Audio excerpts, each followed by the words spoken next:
예수님께서 십자가에 달리신 그 금요일이라서요.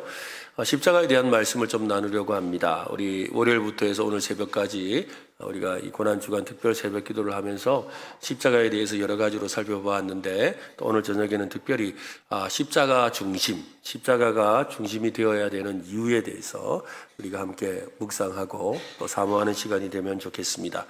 영국의 어느 기독교 잡지에 이 코로나 팬데믹이 지나고 난 뒤에 신앙을 회복하게 된 한 간호사의 간증이 실렸습니다. 이 환자들의 이 마지막 순간을 수도 없이, 그 코로나 시절에 많은 사람들이 이렇게 사망했지 않습니까?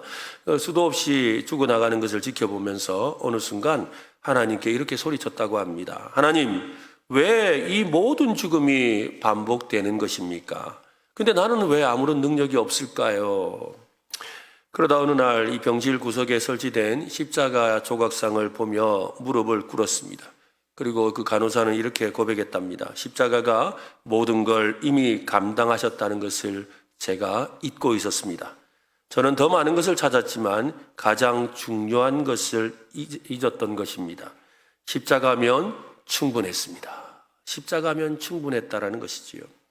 여러분, 우리가 흔히들 그거면 됐다, 그거 하나면 충분하다라는 말을 일상에서 우리가 자주 사용하기도 하고 듣게 되지요. 그만하면 됐다, 그 정도면 됐다, 그거 하나면 된다. 그죠? 어떤 음식이든 또 물건이든 심지어 위로의 말 한마디에도 이런 표현을 우리가 사용합니다. 그 말 한마디면 충분하다. 그런데요, 정말로 우리 인생에 있어서 그 한 가지만으로 충분하다고 말할 수 있는 것이 있을까요?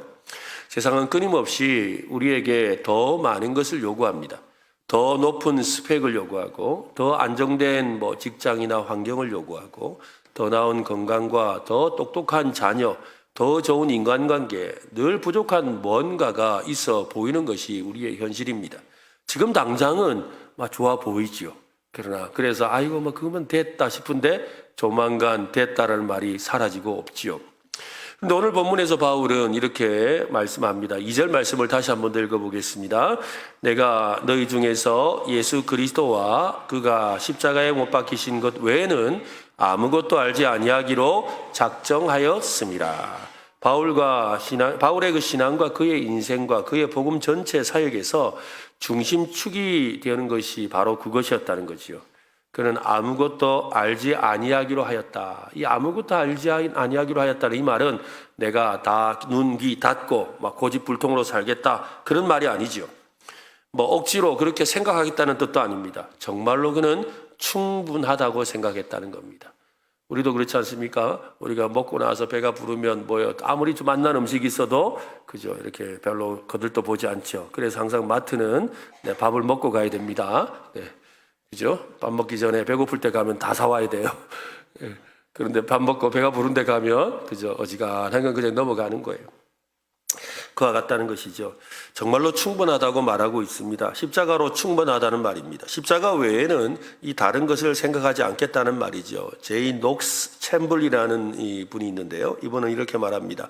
성령님께서는 그분의 학생들을 십자가 너머로 데려가시지 않고 그 안으로 계속 더 깊이 이끄신다. 그러니까 이 십자가는 지나가는 것으로 끝나는 것이 아니라 끊임없이 십자가 속으로 그 십자가의 깊이가 너무하다는 거죠. 그래서 그 십자가의 깊이와 너비와 높이가 실로 대단하다는 것입니다.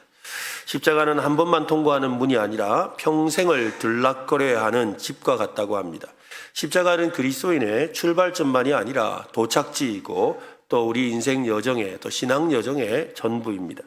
십자가는 신앙생활의 입문 과정이 아니라 전 과정의 중심이죠. 신앙의 핵심이고 교회의 본질이고 삶의 해답입니다.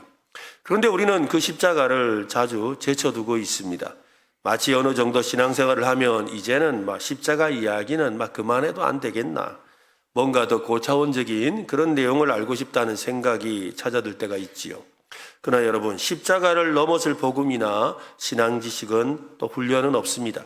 십자가는 단순한 메시지가 아닙니다. 하나님의 능력이고 하나님의 지혜라고 말씀합니다.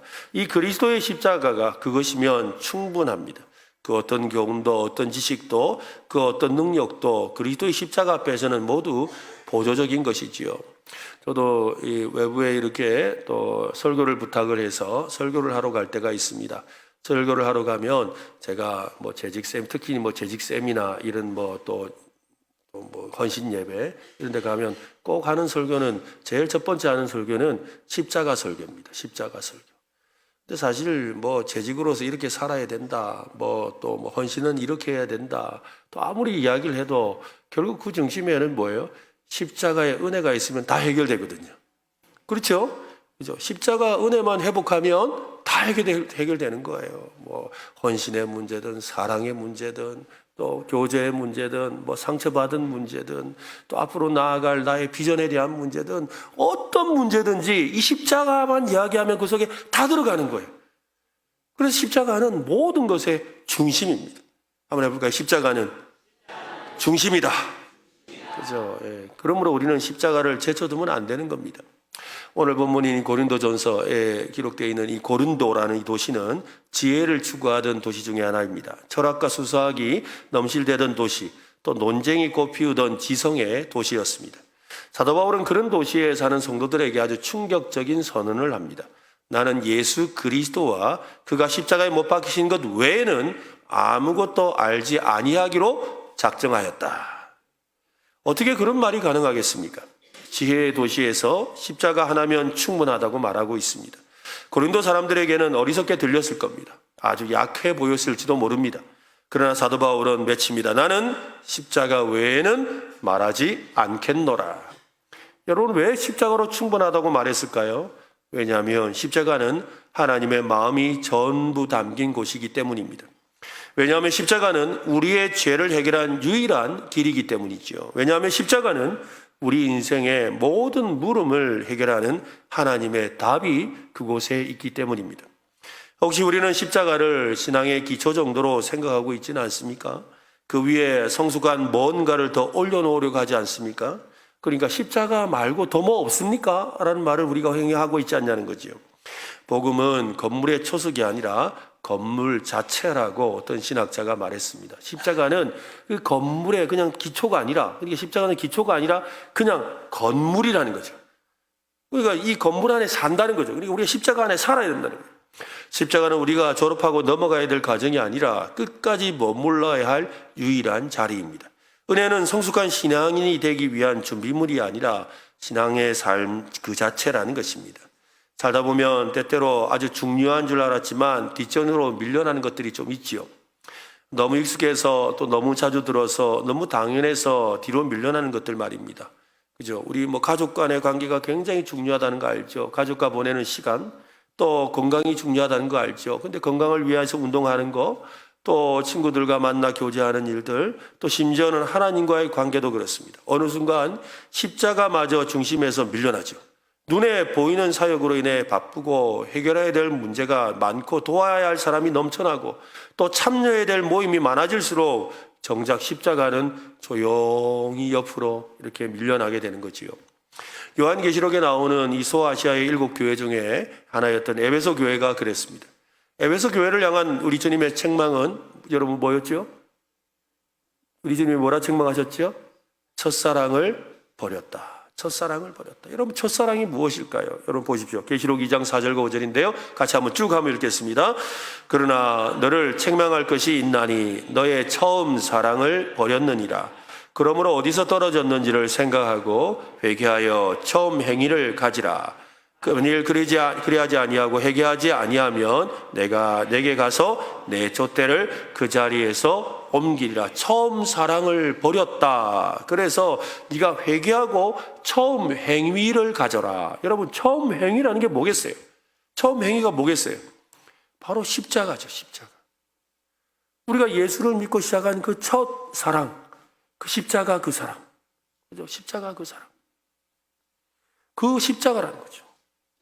십자가가 삶의 주변부로 밀려난 순간 이미 중심을 잃은 것입니다. 종종 이런 말을 합니다. 복음을 전하기 위해 하나님 나라를 위해 선한 일을 하고 싶습니다. 맞는 말입니다. 우리는 지역사회에서 봉사도 하고 말씀도 전하고 하나님의 영광을 위해 영광을 나타내는 삶을 살기도 합니다. 하지만 그 모든 사역의 중심에는 십자가가 있어야 하는 것입니다. 십자가 없는 선행은 윤리죠. 십자가 없는 봉사는 그냥 자선 활동인 거예요. 십자가 없는 종교는, 전도는 그냥 나의 열심인 뿐인 것입니다. 바울이 고린도 교회에서 강조한 것도 바로 이 점입니다. 4절 말씀을 한번 보세요. 또 읽어봅시다. 내 말과 내 전도함이 설득력 있는 지혜의 말로 하지 아니하고 다만 성령의 나타나심과 능력으로 하여. 고린도 교회의 상황을 들은 이 바울이 왜 하고 싶은 말이 얼마나 많겠습니까? 왜냐하면 그 교회가 막 성령의 능력이 엄청난 교회였잖아요. 그래서 여러분 그곳에 보면 뭐 방언의 은사도 나왔고 예언의 은사도 나왔고 사랑의 은사도 있고 뭐 신유의 은사도 있고 막 온갖 은사가 넘치는 성령 충만한 교회였어요. 그런데 또한 그 교회는 어떤 교회였죠? 서로 싸우고 분당하고 그 다음에 질시하고 또 온갖 이단들이 들어와 있고 하는 그런 복잡한 교회예요. 그러니까 사도 바울이 하고 싶은 말이 얼마나 많겠어요. 너희들 이렇게 살면 안 돼, 저렇게 살면 안 돼, 그건 참 잘하는구나 이러면서 이 말 저 말 할 게 많았지만 그게 다 필요 없다는 거예요. 그동안 자기가 수많은 교회들을 다니면서 수많은 지역을 다니면서 가르쳤던 그 많은 지식과 교훈들이 있어요. 또 그 자신의 경험들이 있죠. 그걸 가지고 이 교회를 어떻게 고쳐나가야 될지에 대한 노하우를 발휘할 수도 있었어요. 하지만 그는 설득력 있는 지혜의 말로 하지 않았다는 거예요. 사람의 지혜로 세워진 믿음은 사람의 한계에 머무르기 때문입니다. 십자가는 세상의 지혜로는 도저히 이해할 수 없는 하나님의 방식입니다. 그래서 바울은 선언하죠. 우리 앞부분에 있는 고린도전서 1장 25절에 보면 하나님의 어리석임이 사람보다 지혜롭고 하나님의 약하심이 사람보다 강하다. 여러분 그런 일이 절대로 있을 수도 없고 일어나지도 않겠지만 하나님의 그 어리석은 어떤 결정 절대 없죠. 하나님 완전하신 분에서 뭐 실수가 없으시니까 없지만 그래도 행여 우리가 가정을 하는 거죠. 하나님의 그 어리석은 어떤 결정이나 지혜도 사람이 아무리 뛰어난 지혜를 갖고 판단력이 있다 할지라도 비교할 수 없다 이 말인 거죠. 십자가는 단지 교리나 신학적 선언이 아닙니다. 십자가는 살아있는 능력입니다. 십자가는 부끄러움의 상징이 아니죠. 하나님의 지혜와 능력입니다. 그런데 왜 우리는 그 능력을 옆으로 밀쳐놓을까요? 왜 자꾸 십자가를 벗어나서 더 나은 뭔가를 찾으려고 할까요? 십자가는 내 자존심을 꺾기 때문이에요. 십자가 앞에 서면 내가 사라지잖아요. 십자가 앞에 서면 내가 없는 거예요. 그 나의 자존심이 꺾여버리는 거예요. 우리가 살아가면서 여러분 자존심 하나로 살잖아요. 안 그러세요? 여러분 자존심 건들 때 못 참잖아요. 아니라고 표정하고 있지만 다 알아요. 그래서 자존심 하나로 살잖아요, 여러분. 뭐 부부 관계에서도 친구들 사이에서도 부모 자식 간에도 교회에서도 여러분 그 자존심 하나로 사는 거 아니에요? 근데 십자가 앞에 서면 이 자존심이 꺾여버리는 거예요. 십자가는 내가 무너져야 되는 자리잖아요. 십자가 앞에서 내가 아무것도 아님을 인정해야 합니다. 내가 아무리 헌신하고 봉사하고 훈련을 받아도 오직 예수 그리스도의 은혜 없이는 살 수 없는 존재라는 사실을 고백하는 자리가 바로 십자가거든요. 바로 그 자리에 참된 능력이 시작됩니다. 십자가를 중심에 둘 때 우리는 다시 살아납니다. 십자가를 붙들 때 은혜가 솟아나죠. 십자가에 머물 때 내 삶에 성령님의 생명이 흘러 들어오게 되지요. 우리는 자꾸 더 많은 것을 찾는 이유는 십자가 하나로 만족하지 못하는 교만 때문이라는 거예요. 십자가 없이도 열심을 낼 수 있습니다. 주일에 예배드리고 성경 공부하고 봉사하고 성령의 은혜도 사모하고 교회 사역도 열심히 할 수 있습니다. 심지어는 성령의 은사도 받을 수 있습니다. 또 신유의 능력도 나타날 수 있어요. 여러분의 삶에서 십자가가 두 번째 자리로 밀려나고 있지는 않습니까? 십자가 중요합니다. 십자가 맞아요. 십자가 중요해요. 참 중요해요. 그런데 첫째는 아닙니다. 중요하죠. 맞아요. 너무 중요해요. 진짜 중요합니다. 그렇지만 이것보다는 혹시 그렇게 생각하지는 않냐는 거지. 좋은 설교를 듣고 싶고 감동적인 찬양을 자주 듣고 싶지만 예수님의 십자가 앞에 무릎 꿇는 시간은 줄어들었다면, 성경적인 상담은 유익하다고 생각하고 교회 사역도 귀하다고 여기지만 자신의 죄를 고백하고 날마다 십자가 앞에 나와서 통곡하며 무릎 꿇은 지가 오래되었다면, 자녀를 위한 기도는 열심이지만 내 안에 있는 나 자신의 자아와 싸우며 십자가 앞에 엎드린 기도가 사라졌다면 그것은 우리가 바로 이 십자가를 옆으로 밀쳐놓고 있는 것입니다. 십자가를 여러분 제쳐두지 마십시오. 복음은 삶의 한 영역이 아니라 삶 전체를 덮는 진리입니다. 십자가 없는 교회는 존재할 수가 없습니다. 십자가가 없는 신앙은 형식일 뿐이지요. 십자가 중심에 있을 때만 우리는 살아납니다. 다시 숨을 쉽니다. 다시 노래하게 됩니다. 오늘 여러분 마음의 중심에 십자가를 다시 돌려놓으시기를 간절히 바랍니다. 세상의 모든 역사의 중심에 여러분 뭐가 있을까요? 어떤 분은 말합니다. 인류 문명의 중심은 바로 철학이죠. 그리고 그 철학의 시작은 그리스의 철학입니다. 또 어떤 이는 이렇게 말합니다. 정치적으로 아주 중요하지요. 지금 보세요. 민주주의가 대세입니다. 민주주의가 중심입니다. 또 경제적으로는 산업혁명이겠지요. 또 요즘에는 디지털 시대니까 그죠. 인공지능 AI가 아니겠습니까? 그러나 성경은 아주 단호하게 세상의 중심이 무엇인지를 말합니다. 세상의 중심은 십자가입니다. 해볼까요? 세상의 중심은 십자가다. 이것이 세계관이라는 거예요. 세계를 어떻게 보느냐, 이 세상을 어떻게 보느냐의 관점이에요. 근데 우리 그리스도인들은 바로 이 십자가라는 이 눈으로 보는 거예요. 십자가, 지난 주간에 우리 하면 십자가 렌즈라고 했는데요. 바로 십자가 렌즈가 바로 십자가 세계관이에요. 우리는 흔히 세계사를 전쟁과 정복의 이야기로 표현하기도 하지요. 또 문명과 발전의 이야기로 배우기도 합니다. 지금도 베스트셀러로 유명한 총균쇠라는 책 여러분 아시죠? 네, 지금도 유명한 책이지요. 근데 그 책에는 인류의 역사를 문화를 이 세 글자로 표현하고 있습니다. 총균쇠. 이 역사의 발전에 있어서 그거는 뭐예요? 이 총을 통해서 엄청난 혁명적인 발전이 났다는 거죠. 그 다음에 세균. 그 세균으로 인해서 엄청나게 발전하기도 했고 사라지기도 했다는 거예요. 그래서 이 아메리카에 있는 이 문명이 그 망하게 되었던 그 이유 중에 하나도 바로 거기에 있다는 거예요. 이 스페인 그 다음에 이태리에 있는 그 사람들이 그죠 배를 타고 그 아메리카 대륙에 와서 그 잉카 문명이 사라졌잖아요. 근데 잉카 문명이 사라진 이유 중에 이제 그 제라르도 그 저자가 이야기하는 게 바로 그거예요. 그들이 총을 가졌고 또 하나는 온갖 병균을 갖고 그 땅에 왔다는 거예요. 그래서 그 병균으로 해서 그 잉카 문명에 있는 사람들이 다 전염돼 죽었다는 거죠. 그러니까 이 병균, 우리도 생각해 보세요. 지금 이 코로나라는 이 병균 때문에 어떻게 해요? 문명이 엄청나게 발전했어요. 우리 이 문화가요, 완전히 코로나 전과 코로나 후라고 나뉠 정도로 세상 문화가 달라져 버렸거든요. 그러니까 총, 균, 그 다음에 쇠. 이 세 가지가 이 세상의 중심이다라고 이렇게 표현하기도 하는 거죠. 그러나 성경은 하나라고 하는 거예요. 모든 역사는 십자가로 흘러가고 십자가에서 갈라지고 십자가로 완성된다라는 것입니다.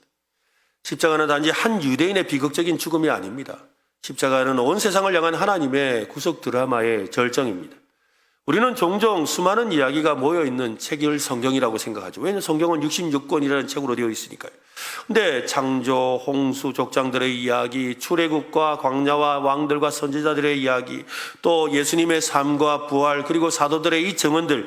근데 이 모든 것이 하나로 꿰어지는 게 있는데 그게 바로 십자가라는 거예요. 이게 창세기부터 요한계시록을 하나로 꿰는 것이 바로 십자가예요. 그래서 어려운 말로 구속사라고 하죠. 하나님이 죄인을 구원하시는 이야기입니다. 그 절정이 바로 십자가입니다. 창세기에서부터 복음은 이미 시작되었습니다. 에덴에서 아담과 하와가 범죄했을 때 하나님은 벌과 함께 구원을 약속하셨지요. 여자의 후손이 내 머리를 상하게 할 것이다. 이 말씀은 바로 십자가의 승리를 예언한 약속이었습니다.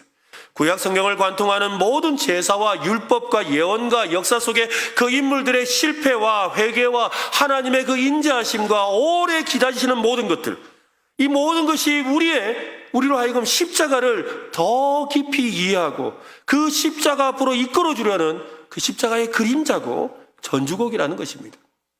아브라함이 이삭을 바치려고 할 때 하나님이 준비하신 수량을 대신 바치게 하신 장면은 무엇을 말합니까? 바로 대속의 죽음을 말하는 거잖아요. 어린 양의 피로 애굽의 재앙에서 구원받은 유월절 사건은 무엇을 가리킵니까? 바로 어린 양 대신 예수님께서 우리를 위해 흘리신 피를 예표하고 있습니다. 레위기에서 여러 가지 제사법들이 나옵니다. 시편에 고난받는 메시아가 나오고 이사야 53장에는 도살장으로 끌려가는 어린 양이 나오지요. 이 모든 것은 결국 십자가를 향해 가는 길이라는 것입니다. 하나님은 성경 전체를 통해서 우리에게 이 갈보리 십자가를 보여주셨습니다. 히브리어 성경의 구조도 유대인의 절기도 제도도 모두가 십자가의 비밀을 푸는 열쇠입니다. 그래서 히브리서는 이렇게 말을 합니다. 여러분 히브리서 10장 1절인데요. 같이 한번 읽어보겠습니다. 율법은 장차 올 좋은 일의 그림자일 뿐이요 참 형상이 아니므로 해마다 늘 드리는 같은 제사로는 나아오는 자들을 언제나 온전하게 할 수 없느니라. 좋은 일의 무엇이라고요? 그림자다. 그림자는 실체가 아니잖아요. 그죠? 성경에 있는 모든 것들이 그림자였는데 뭘 가르치고 있다는 거예요. 그리고 실체가 있다는 거죠. 구약이 십자가로 향하는 여정이라면 신약은 십자가에서 뻗어나가는 빛과 같습니다. 예수님의 공생의 사역은 십자가를 향한 여정이었고 부활 이후의 사도들은 이 십자가와 부활의 증인이 되었습니다. 예수님께서 십자가에서 죽으셨다. 그러나 하나님이 그분을 살리셨다고 외쳤습니다. 이런 복음의 렌즈를 끼고 성경을 보면 성경은 하나의 줄거리, 하나의 주제, 하나의 중심, 즉 십자가를 보여주는 한 권의 책이라는 것입니다. 이제 십자가와 부활을 믿는 우리는 알고 있습니다. 왜 구약의 모든 인물이 메시아를 기다렸는지, 왜 예수님이 성경이 곧 나에 대하여 정하는 것이다라고 말씀하셨는지, 구약과 신약 전부가 예수 그리스도의 십자가로 향하는 여정이었는지를 말입니다. 십자가는 성경 전체의 중심이고 인간 역사 전체의 중심이기도 하죠. 그래서 여러분 그냥 이렇게 생겨난 게 아니에요. 여러분 우리가 올해가 몇 년이죠? 2000? 앞에 뭐 하나 붙이죠?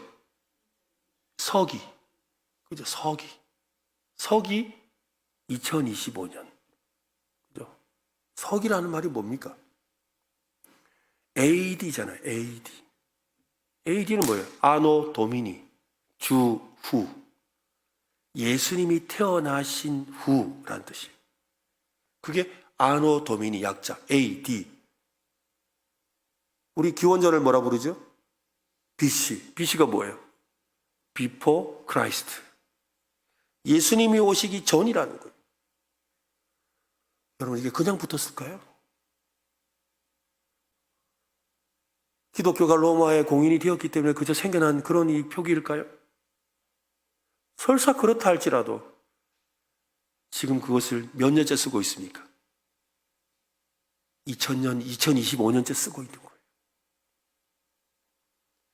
세상이 그것을 인정하든 인정하지 않든 세상은 예수님을 중심으로 십자가를 중심으로 흘러가고 있는 줄로 믿으시기를 바랍니다. 십자가는 바로 이 종교와 철학과 사상들이 구원과 해탈을 말하죠.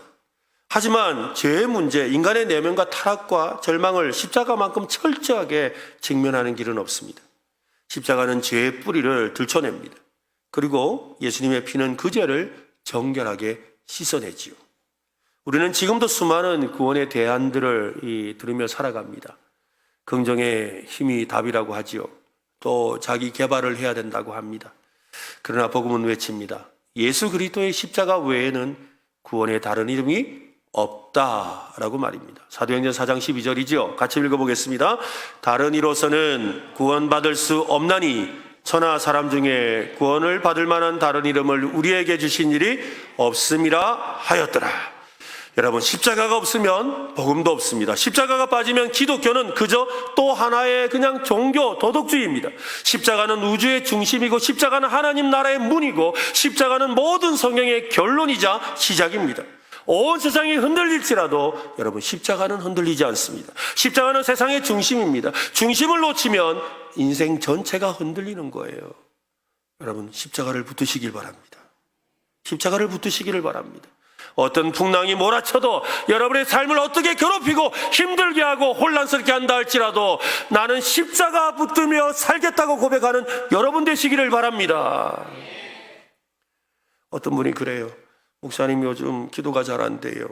말씀을 읽어도 감동이 잘 안 와요. 예배는 드리는데 늘 고만고만합니다. 많은 그리스도인들이 신앙생활 중에 마주하는 솔직한 고민이지요. 근데 여러분, 이 고민의 원인을 어디에서 찾고 있습니까? 어떤 분은 그래요. 요즘에 교회에서 훈련을 좀 안 받아서 그런가? 요즘에 이렇게 금요 기도회를 좀 안 나와서 그런가? 교회 분위기가 요즘 좀 사람들 내가 전에 같이 이렇게 진하게 신앙생활 하던 사람들이 영 안 보이네. 여러 가지 이유를 들죠. 바울이 복음을 전할 때 그 중심에 있었던 것은 인간의 논리나 감정이 아닙니다. 오직 십자가와 성령님의 그 역사하심이었습니다. 기도는 왜 식었을까요? 말씀의 능력이 왜 사라졌을까요? 왜 거룩함을 향한 갈망이 식어버렸을까요? 그 이유는 단 하나입니다. 십자가가 내 삶의 중심에서 밀려났기 때문입니다. 십자가는 삶의 주변부가 아니라 삶의 중심이 되어야 합니다. 고난주간을 지나는 이 시점에 우리는 다시 묻고 또 물어야 합니다. 내 삶의 중심은 과연 무엇인가? 내 삶의 중심은 과연 무엇인가? 왜 십자가를 내 삶의 중심에 두어야 합니까? 오늘 5절 말씀을 한번 보십시오. 5절입니다. 같이 읽겠습니다. 너의 믿음이 사람의 지혜에 있지 아니하고 다만 하나님의 십자가가 내 삶의 중심이 된다는 것은 내 삶의 기준은 내 감정이나 환경이 아니라 십자가라는 말입니다. 십자가의 잣대로 모든 걸 보겠다라는 거예요. 십자가의 관점으로 모든 것을 해석해 보겠다는 거예요. 용서하고 싶지 않은 사람도 십자가 앞에서 용서하게 되죠. 억울한 일을 당해도 십자가를 보면 침묵할 수 있습니다. 내 뜻대로 되지 않아도 십자가를 보면 순종할 수 있습니다. 십자가가 내 삶의 중심이 되면 모든 시선과 선택의 기준이 나가 아니라 예수가 되는 것이죠. 그리고 아까 우리 여러분 찬양했잖아요. 난 예수로 충만하네. 충만하네 하니까 좀 이렇게 그거 하면 충분하네. 조금 이따 그 찬송 부를 거예요. 난 예수로 충분하네. 여러분, 예수로 충분해야 돼. 충만해야 돼. 40대 초반의 한 여자 정도는 평생을 기도회와 봉사로 신앙생활을 해왔습니다. 하지만 어느 날 갑자기 극심한 우울증에 시달렸습니다. 그동안 쌓아왔던 모든 것이 공허해졌고 기도는 아주 무의미하게 느껴졌답니다. 그래서 이 목사님을 만나서 상담하는 중에 이렇게 말을 합니다. 나는 복음을 안다고 생각했어요. 어느 순간부터 복음은 초등학교 수업이라고 생각했어요. 그 과정을 이미 배웠다고 저는 생각했습니다.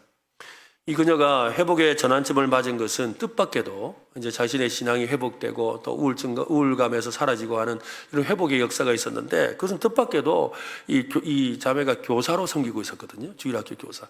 근데 주일학교 아이들과 함께 부르는 찬송이었답니다. 우리 잘 아는 찬송이에요. 예수 사랑하심은 성경에서 배웠네. 우리들은 약하나 예수 권세 많도다. 같이 불러볼까요? 날 사랑하심 날 사랑하심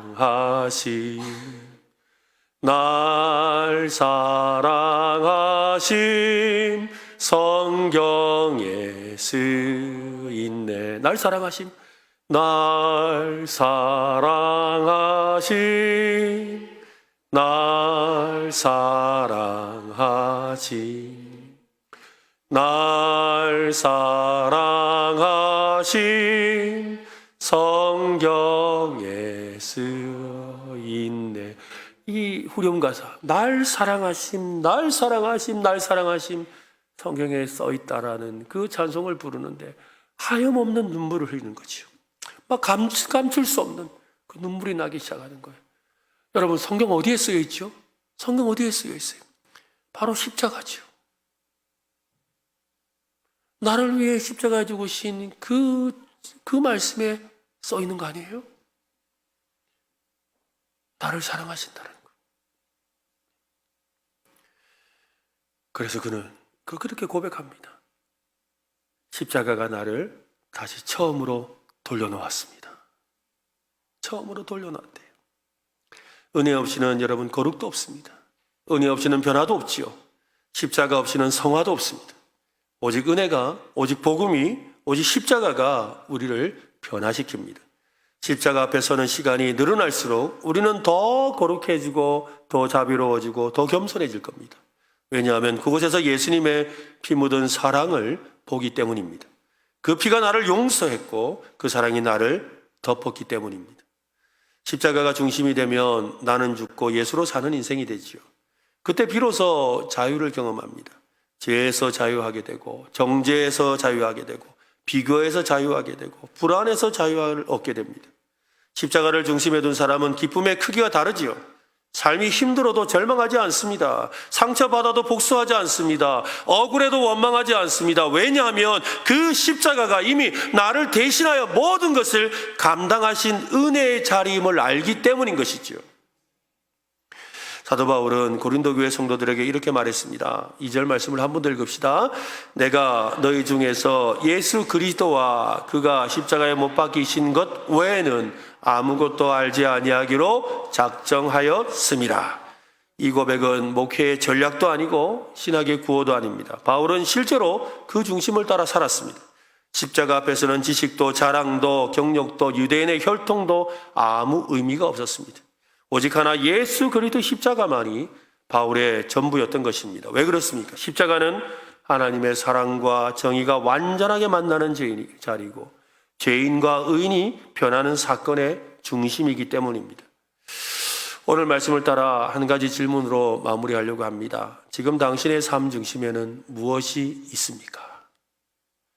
삶의 중심에서 밀려났던 그 십자가를 다시 그 중심에 돌려놓는 이 밤이 되었으면 좋겠습니다. 어쩌면 좀 힘들지도 몰라요. 막 이렇게 땡겨서 갖다 놓으려고 하는데 잘 안 움직일 거예요. 근데 안 움직이는 이유는요, 십자가가 안 움직이는 것이 아니라 마치 우리 원맨쇼 하는 것 같아요. 손은 꺼내놓고는 실제로는 안 당겨. 그러면서 안 와요 이러고 있는 경우가 많아요. 여러분, 그냥 내게 오셔서 십자가가 내 중심이 되기를 원합니다. 진심으로 고백하시기를 바랍니다. 그러면 십자가가 우리의 중심에 자리하게 될 겁니다. 이 고난주간이 지나가기 전에 우리는 반드시 갈보리 언덕에 다시 가야 합니다. 그리고 그곳에서 다 이루었다라고 외치신 예수님의 음성 앞에 무릎 꿇어야 합니다. 그 음성만이 우리의 삶을 바꾸는 능력이기 때문입니다. 믿음 없는 자가 되지 말라, 믿는 자가 되라고 하셨습니다. 눈물이라도 입술로라도 우리가 고백해야 됩니다. 주님, 저는 십자가가 필요합니다. 주님, 십자가 외에는 나를 살릴 길이 없습니다. 주님, 십자가로 충분합니다. 한번 저를 따라 한번 해볼까요? 주님, 저는 십자가가 필요합니다. 주님, 십자가 외에는 다른 길이 없습니다. 주님, 십자가로 충분합니다.